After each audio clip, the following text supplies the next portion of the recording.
that what we're seeing is just kind of jockeying for position, if you will, ahead of another Fed announcement, which is again being anticipated, much awaited, if you will.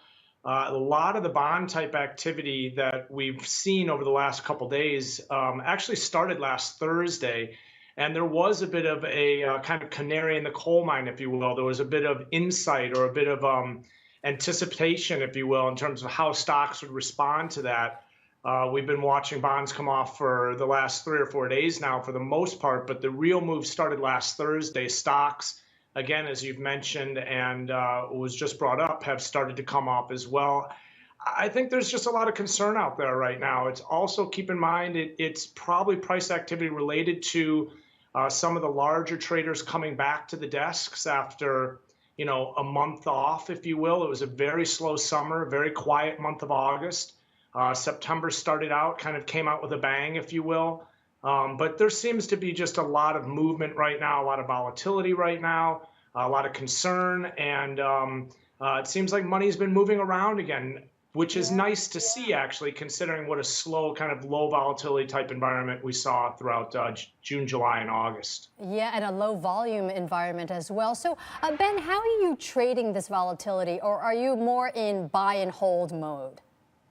Well, it's difficult right now. I mean, I'm kind of more of an intraday type trader. So if you're looking at kind of the longer term, I think buy and hold is still really the approach to have. I think until we actually start to see the Fed moving, all of this is somewhat speculative at this point. And keep in mind, this speculation or this anticipation or this, just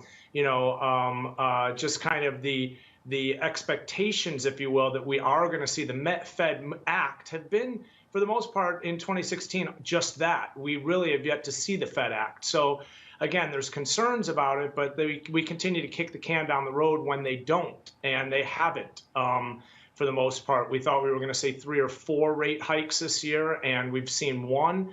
I think it's still kind of a buy and hold environment, and still until we start to see something steady. One rate hike does not a trend make, in my opinion.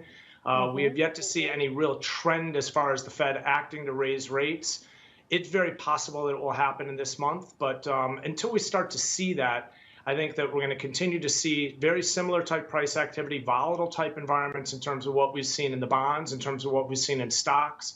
I've liked the tech sector for a while, but in terms of getting back to your question, it's been a difficult market to trade, mainly because a lot of intraday divergent type price activity that we've seen.